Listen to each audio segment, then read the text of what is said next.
You know what haunts people more than losing money?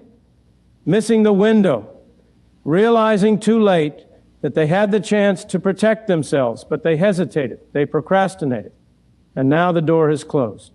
In the next few minutes, I'm going to walk you through these breakthrough principles about holding real wealth in an unstable world. And if you stay with me until the end, you'll discover the exact framework for determining how many ounces of silver should anchor your financial foundation before inflation, currency devaluation, or economic disruption makes that decision for you. So before we dive in, do me a favor, hit that like button, subscribe if you haven't already, and tell me in the comments where you're watching from, because what I'm about to share with you could be the difference between watching economic storms from a position of strength versus being swept away by forces you thought would never touch you, the foundation that most people never build until it's too late. Let me tell you something I observed throughout my entire career studying monetary systems, free markets, and economic behavior.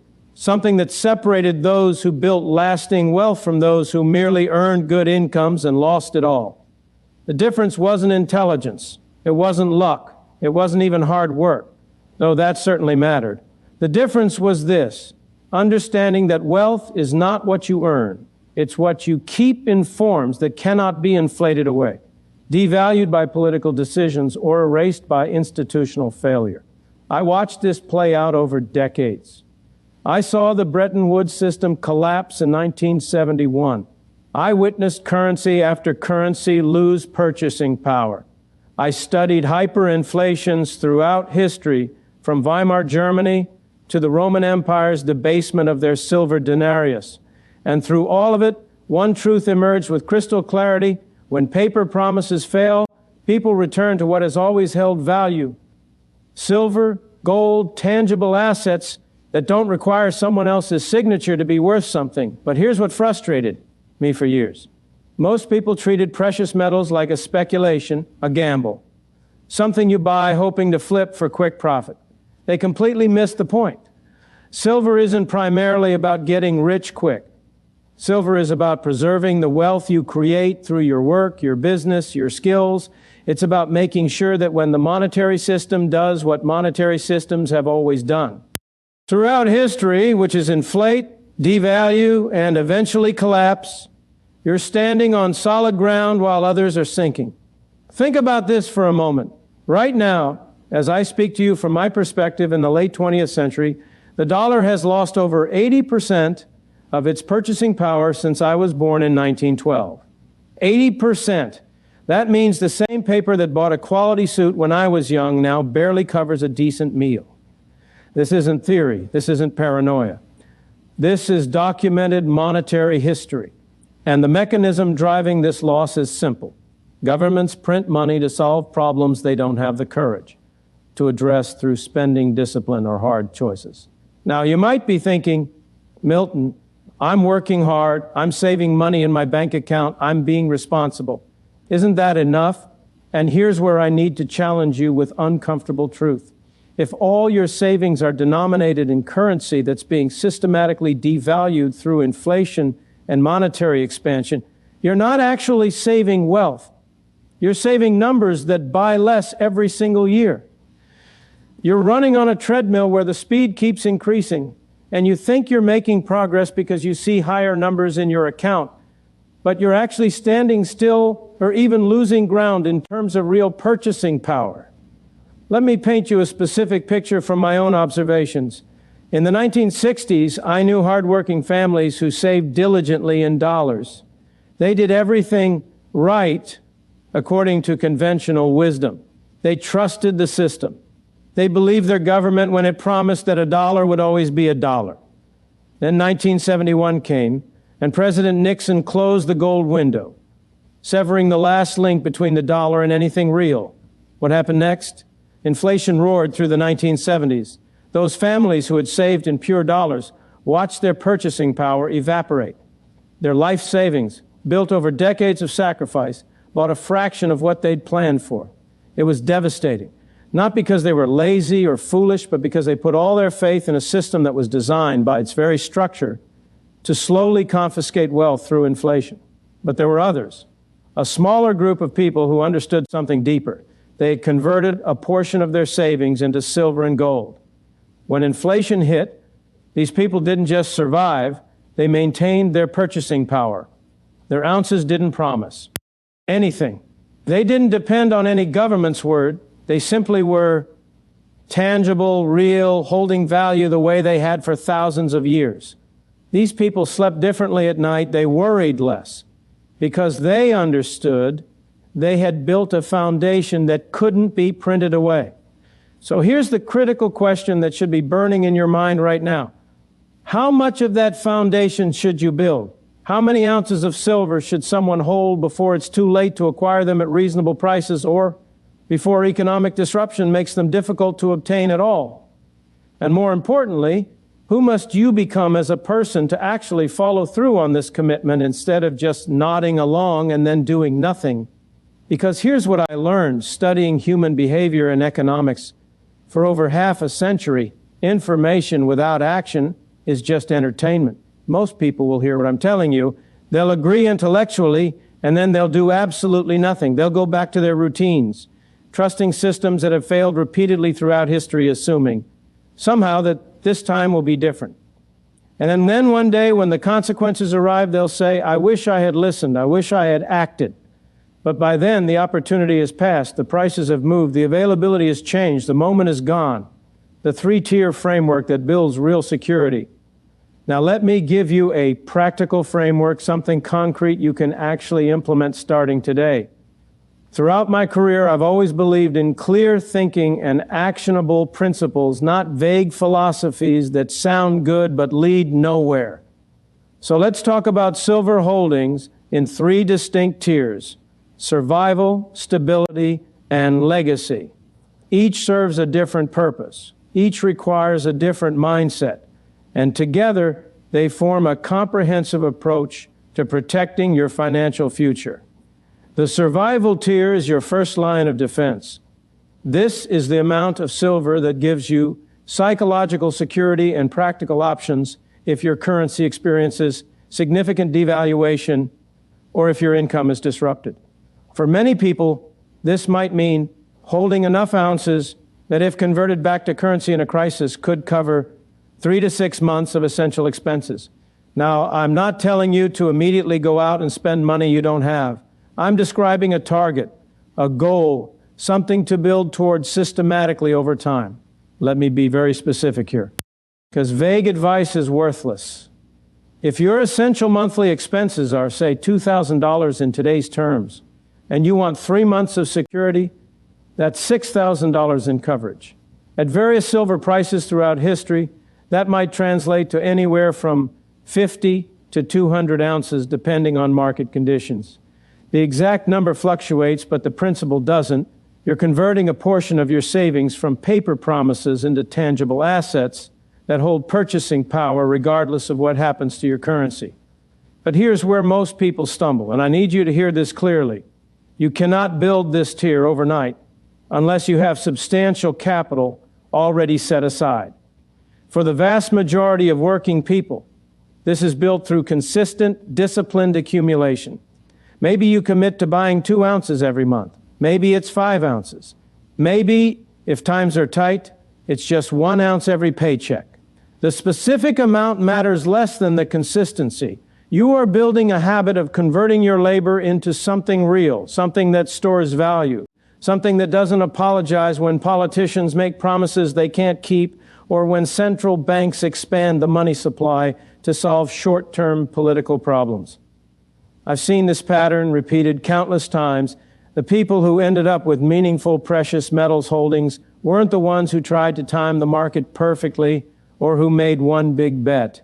They were the ones who showed up month after month, year after year, regardless of price fluctuations, regardless of headlines, regardless of whether silver was popular or ignored. They understood they were building a foundation, and foundations are built brick by brick, ounce by ounce. Now, once you've reached your survival tier target, you move to the stability tier. This is where silver becomes a structural component of your overall wealth strategy. Throughout my research and observation of successful wealth preservation, I noticed that thoughtful investors typically held somewhere between 5 to 15% of their net worth in precious metals, not as speculation, but as ballast. Think of it like a ship's ballast. It doesn't make the ship move faster, but it keeps it stable when storms hit. That's what silver does in your portfolio. Let's say your total net worth grows to $100,000 through your work, your savings, your investments.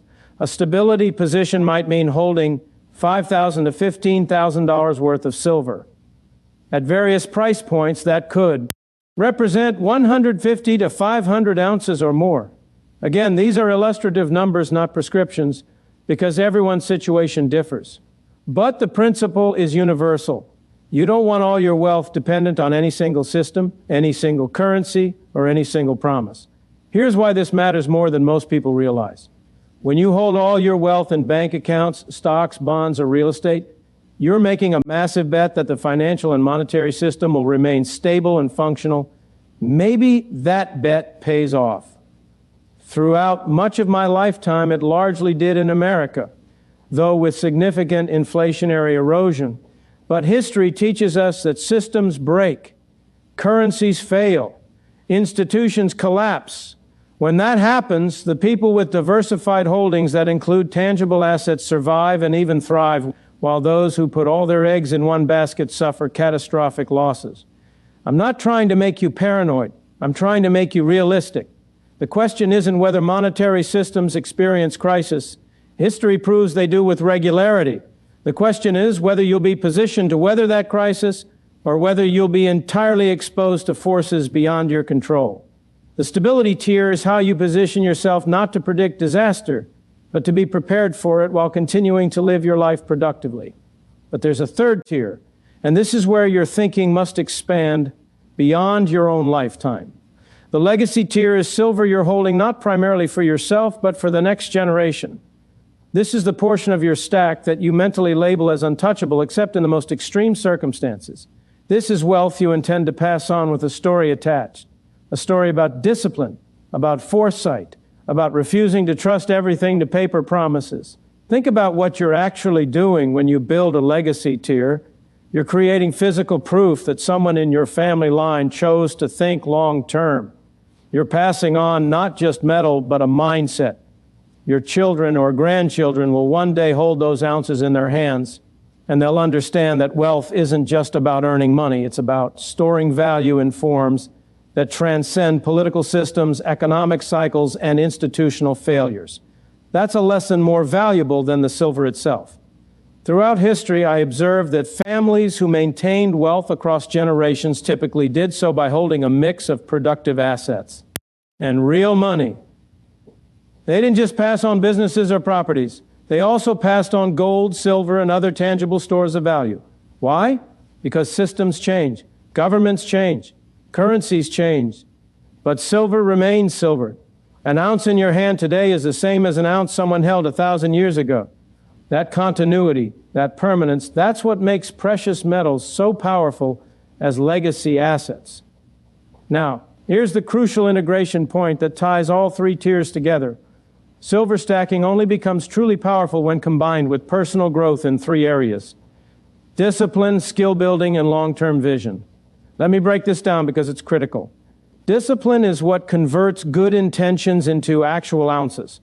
When you decide that buying silver is a non-negotiable rule in your financial life, like paying rent or buying food, you're training yourself in delayed gratification and consistency. That same discipline spills over into every other area of your financial life. You become someone who follows through. You become someone who makes hard choices. You become someone who can resist the constant temptation to spend on fleeting pleasures in favor of building something lasting. Skill building multiplies everything else. An ounce of silver stores the value of your past work, but your skills determine the value of your future work. As you increase your earning capacity through developing high-value skills, deepening your expertise, or building a business, your ability to acquire silver grows proportionally. You're not trying to squeeze every last dollar out of each transaction. You're focused on increasing your capacity to consistently allocate resources toward your foundation. Someone who doubles their income and maintains disciplined silver purchases will accumulate far more than someone who simply tries to time the market without improving their economic position. And long-term vision is the frame that holds everything together. If your time horizon is a few weeks or months, every price movement in silver feels emotional and significant. But when your horizon extends to decades, silver becomes one component of a larger strategy aimed at a future where you work because you choose to, not because you have no other option. You start viewing your stack not as something to constantly tinker with, but as ballast in a ship sailing toward financial independence, a life of reduced anxiety and the freedom to make choices based on what's right rather than what's financially desperate. The action framework that separates intention from reality. So we've talked about why silver matters. We've talked about the three-tier framework, and we've talked about the personal characteristics required to actually follow through. Now it's time to get brutally practical. How do you actually implement this? How do you go from understanding intellectually to building tangibly? Because I've spent my entire career watching the gap between what people know they should do and what they actually do. And that gap is where most financial dreams go to die. Here's the truth that nobody wants to hear, but everyone needs to understand. You will never feel completely ready. You will never have perfect information. The price will never be obviously right. There will always be a reason to wait, next month, next year, after this expense, after that uncertainty resolves.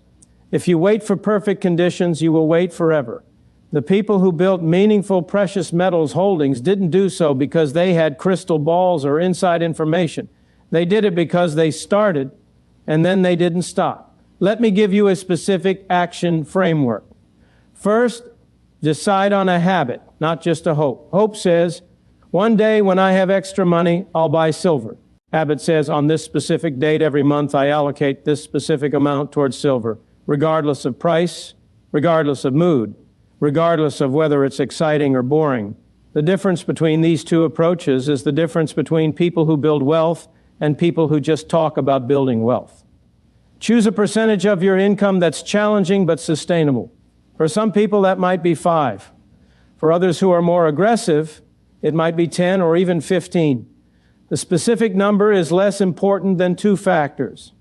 First, it should be enough that you feel it, that it requires some discipline and sacrifice. Second, it should be sustainable over years, not something so aggressive that you burn out after a few months. Think of it like physical training. You don't go to the gym once, lift until you collapse, and declare victory. You show up consistently with a program you can maintain, and you let compound effort work its magic over time. Second, automate the process as much as possible. The reason automation is so powerful is because it removes the moment-by-moment decision-making that allows emotion and rationalization to interfere. If you have to actively decide every month whether to buy silver, you'll find excuses during some months. The market is too high. You have an unexpected expense, you're tired, you'll catch up later. But if the process is automatic, if the money moves from your checking account to your silver purchase before you can debate it, then it happens regardless of temporary feelings or circumstances. Now, let's talk about what specific forms of silver to acquire, because this is where a lot of people get paralyzed by options or make mistakes. My advice throughout my career has always been to start with simplicity and only add complexity when you truly understand what you're doing. For most people building a foundation, that means government-minted coins from reputable sources, American silver eagles, Canadian silver maples, Austrian silver philharmonics. These are recognized worldwide, easy to verify, and liquid when you need to sell. You're not trying to impress coin collectors, you're trying to store wealth efficiently. Avoid getting seduced by collectibles, rare coins, or complex schemes unless you've become genuinely expert in that niche. When you're building your foundation, every dollar of premium you pay above the actual silver content is a dollar that's not storing wealth efficiently. There's a place for numismatics and collectibles if that becomes your passion. But it's not the place to start when you're trying to protect yourself from currency devaluation and economic instability. Storage is another critical decision that too many people treat as an afterthought. Silver takes up physical space, and it has weight. 100 ounces of silver is roughly 7 pounds. 1,000 ounces is 70 pounds. You need a plan for storing it securely and privately. For many people, especially in the early stages, a good home safe bolted to the structure of your house makes sense. It's accessible, it's private, and it's under your direct control. As your holdings grow, you might diversify storage locations. Perhaps a safety deposit box for a portion, though be aware that banks control access to those boxes, and in extreme circumstances, access could be restricted. Some people choose professional allocated storage where specific bars or coins are assigned to you and stored in high-security vaults. This can make sense for larger holdings, but it introduces counterparty risk. You're depending on the storage company's integrity and stability. There's no perfect solution. Every storage method involves trade-offs between security, privacy, accessibility, and cost. The key is to make a deliberate choice rather than accumulating silver with no thought to where it will actually be kept safely. Third, set specific milestone numbers and celebrate reaching them. Don't just say, I'm going to buy some silver. Say, my first goal is 50 ounces. My second goal is 100 ounces. My serious stability target is 300 ounces. When you have concrete numbers, progress becomes measurable. You gain momentum. Each milestone you hit reinforces the behavior and builds confidence that you can achieve the next one. I've seen this pattern repeatedly in human behavior across all domains. Specific, measurable goals produce dramatically better results than vague intentions. If your goal is get in shape, you'll probably quit after a few workouts. But if your goal is run a 5K in under 30 minutes by this date, you have something to train toward, something to measure, something that makes each workout meaningful. Silver accumulation works exactly the same way. Here's something else critical that connects to everything we've discussed. While you're stacking ounces, you must simultaneously stack character. Silver without discipline is just metal sitting in a drawer. Silver without vision is just a pile you'll probably sell at the wrong time for the wrong reasons.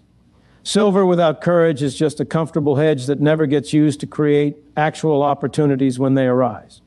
You need all three characteristics: discipline, vision, and courage. And you build them through the same consistent action that builds your stack.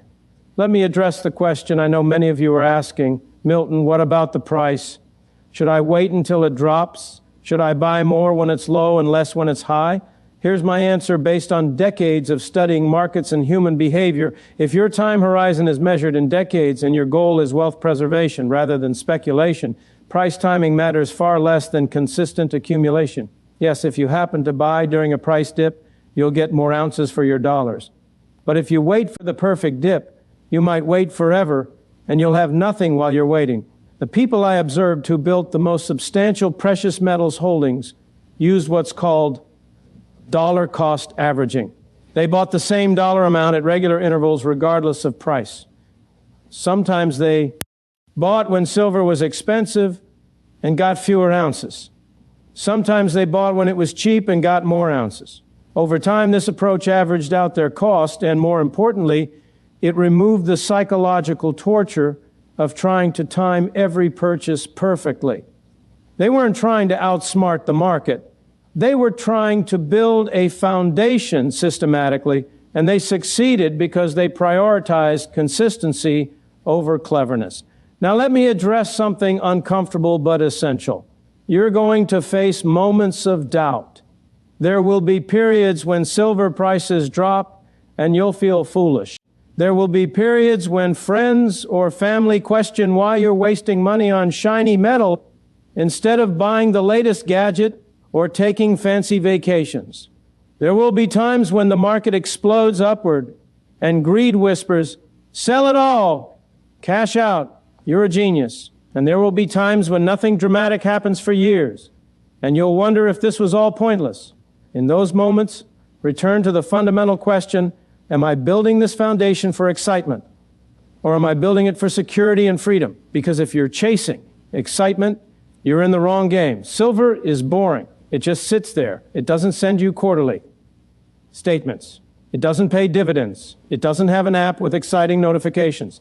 It just exists, quietly preserving purchasing power while currencies inflate, while political systems make promises they can't keep, while the paper-based financial system continues doing what it has always done, slowly confiscating wealth through monetary expansion. The question you must answer for yourself is this: who do I want to be? Do I want to be someone who understood the risks, who had the information, who knew what to do, but who never followed through? Or do I want to be someone who years from now can look at their stack and say, I made a commitment to myself and my future, and I honored it even when it wasn't exciting, even when people questioned it, even when it would have been easier to spend that money on temporary pleasures? Let me close by connecting everything back to what really matters. Your goal is not to own the most silver. Your goal is not to impress anyone with your stack size. Your goal is to own your future, to reach a point where economic storms don't erase everything you've built, where you have options when others have only desperation, where you can make decisions based on what's right rather than what's financially necessary in the moment. Every ounce you hold is evidence of delayed gratification, of thinking beyond the immediate, of understanding that true wealth is not what you consume, but what you preserve and build over time. The same mindset that says, I will consistently convert a portion of my income into real assets over decades, is the mindset that builds businesses, develops valuable skills, maintains relationships, and creates a life of genuine freedom and security. The silver is just a tool. The real treasure is becoming the kind of person who uses that tool wisely, and that transformation starts with a decision, not someday, not when conditions are perfect, but right now. You decide that you will no longer be completely dependent on systems you don't control. You decide that a portion of your wealth will exist in a form that has held value throughout human history. You decide that you will build your foundation brick by brick, ounce by ounce, month by month, until you've created something real and lasting. So here's my final challenge to you. Stop waiting. Stop making excuses. Stop trusting that somehow, magically, everything will work out without deliberate action on your part. Choose your first milestone. Maybe it's 10 ounces. Maybe it's 25. Maybe it's 50. Write it down. Set up a plan to get there. And then start today, not tomorrow, today. And while you're building your stack, share this message. If what I've told you makes sense, if it resonates with something you knew deep down but couldn't quite articulate, then someone else in your life needs to hear it too. Hit that like button so this reaches more people. Subscribe so you stay connected to ideas that build you up instead of distracting you with nonsense. Share this with someone who needs to hear a voice saying clearly, you still have time, but that time is not infinite. The window is open now. Walk through it before it closes. When you look back years from now, you'll remember this moment. You'll remember hearing this message. And the question you'll ask yourself is simple. Did I act or did I just nod and do nothing? The answer to that question will determine whether you're holding the silver number you wish you had or whether you're holding regret. The choice, as it always has been, is entirely yours. Choose wisely. Choose now, and then become the person who follows through. Thank you.